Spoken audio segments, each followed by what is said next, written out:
So what's up guys? So ayan, C11. So panoorin nyo guys kung paano natin tanggalin. Una-una guys, ito. Yan.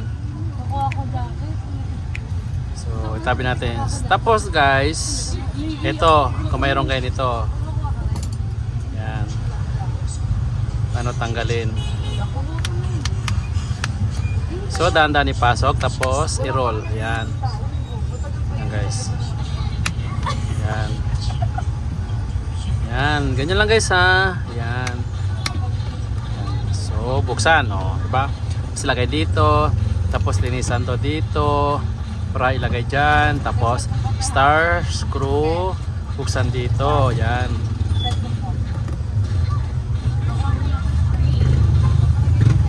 So C11 na to guys.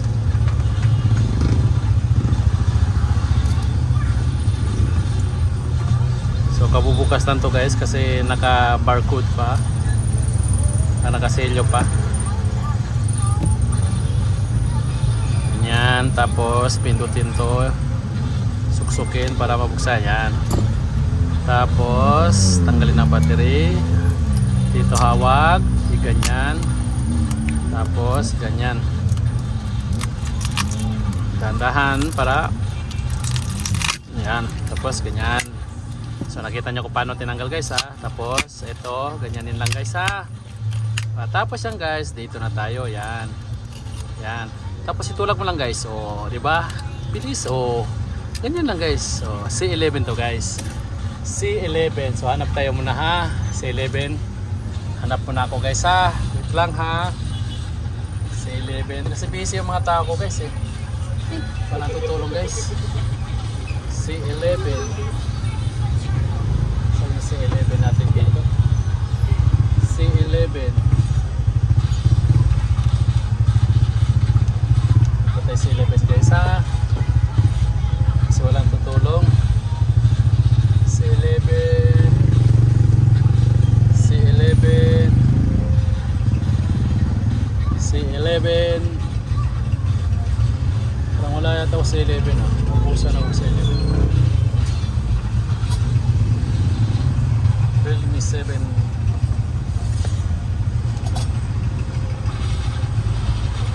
C11.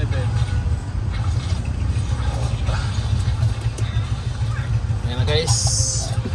C11 tayo.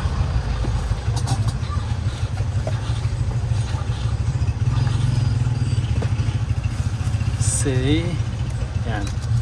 So yan, ipasok natin dito guys. Ganyan. Testing muna ha bago ipasok ha.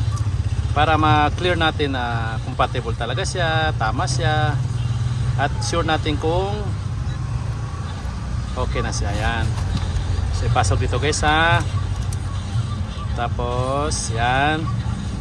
Sure yan. I-on. Testing pa yan guys ha. Testing. Yan, so okay siya guys. So testing yun. So tanggalin natin to para hindi.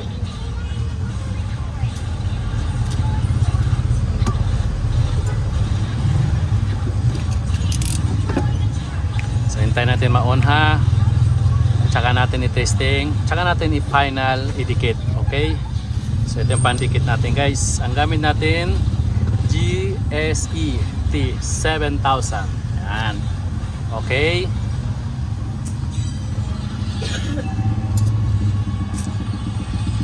So hintayin natin guys hanggang ma-on siya guys. So ganito mga basic guys. Madali lang to guys kung paano tanggalin. So ngayon may password siya guys. Ang gawin mo guys, punta ka lang dito. Yan. Yan. So pindutin mo to. Kung gumagana, so smooth siya, okay na siya guys. Pwede mo na ituloy kasi may password kasi hindi mo pwede siya galawin yung mga apps. So dito ka na lang babase ha. So yan guys. Okay. So ganyan guys, okay na. So tanggalin natin ulit para linisan yung mga kilid. Tsaka final na natin. Ayan. So pwede C15, C11, C3. Pwede po yan guys. Isa lang yan sila unit guys ha. So ito itabi na natin guys ha. Tapos kuha ka dito ng matulis konti para ito linisan. Yan. So yan guys, so yan, oh. Kailangan tanggalin natin yan guys para ma-setting ulit yung ilalagay natin pandikit dito guys. Ganyan lang, oh, linisan, oh. Tapos pwede mo hawakan para mas mabilis. So yan.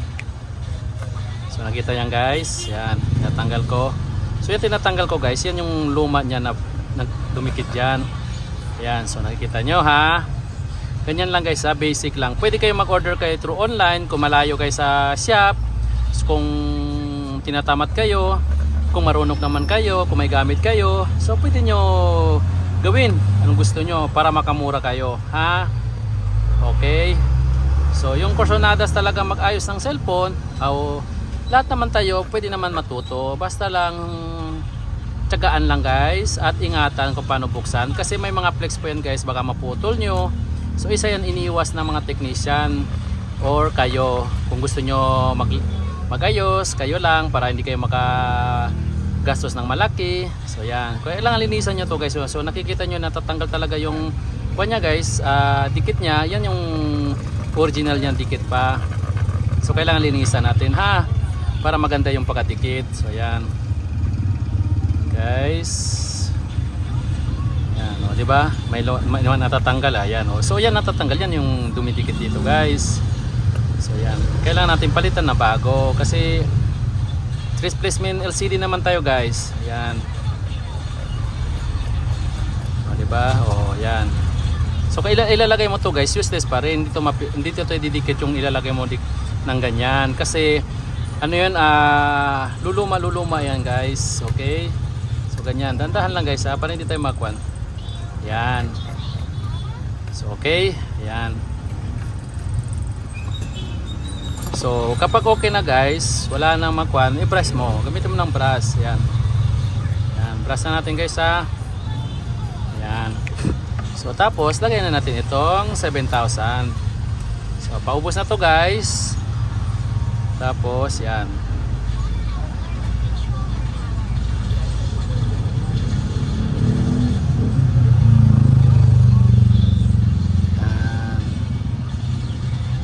lagyan mo guys para maganda. Dito sa kilid ang original yan lagayan guys, hindi yung kung saan mo ilalagay kasi kapag pagtanggal mo guys mahirapan ka yan guys. Yan,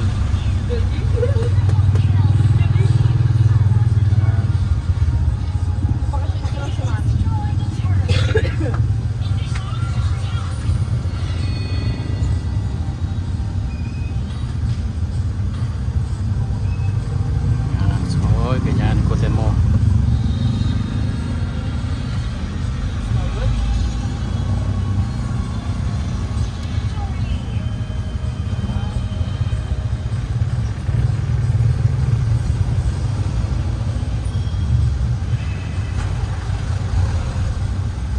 Yan, tapos takpan mo agad para dito sayang. Yan.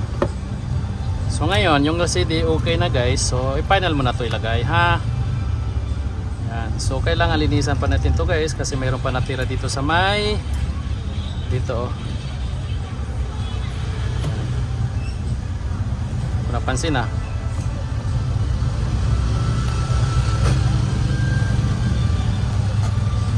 So yan, so okay na.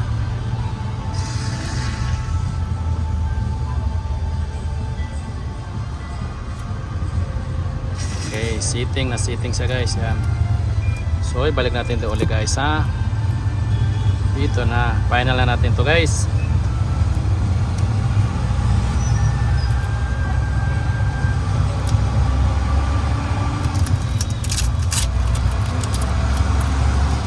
Tapos final natin ang battery. Yan. Tapos final battery, ilalagay natin itong cover nya dito. So ganyan, setting nyo guys ha. Ayan, so pack ang tornilyo. Ayan. So habang tornilyo natin, iset natin ulit guys para sure na gumagana siya. Ayan. Yan, okay. So tsaka natin i-lock para maganda yung open nya, tsaka malalaman natin kung may diferensya at matagal gumana. Yun. Magkano yung brand niyo? Anong size po? Yan. Yan. So malapit na tayo guys sa Size 2R. 2R? Wait, pala. Ate.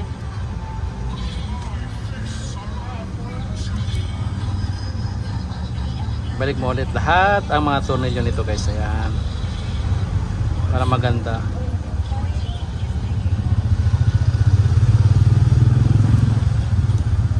Ayun. So ayan, okay na guys. Wala na tornilyo kulang. Ito mga butas, mga normal lang yan. So ngayon, ilalagay natin ito. Check mo, good. Tapos ganyan lang guys. So ayan. Diba ang bilis? O ayan o. Ganyan lang o. Ayan. Bilis guys, diba? O, diba good? Okay. So, ibalik mo yung SIM niya guys. Pagkabalik mo yung SIM. Ano kaya ate? Tapos, pasok natin ito guys. Yan. Tapos, igoma natin guys ha. Yan. So, patayin mo natin. Itong goma, maganda kasi goma guys para tapos kung ikaw ay technician, sabihin mo, bago tanggalin, 3 oras. Para maganda talaga ang dikit. Yan. O, 2 kalahati oras bago tanggalin ang goma ha. Para maganda yung pan niya, kapit niya, para hindi ka masira. Yan. Ganyan lang guys, basic lang guys. Yan. So, iwasan mo dito para hindi ma-reboot ang cellphone. Tapos dito. Yan. Ganyan. Ganyan. Tapos. O, di ba? Easy. So, balik mo ulit. Emergency. Call. Testing. Testing. Testing. Testing. Testing. Testing. Testing. Testing. O, see? Final. Okay? O, wala na. So, good na siya guys. Okay. Thank you so much.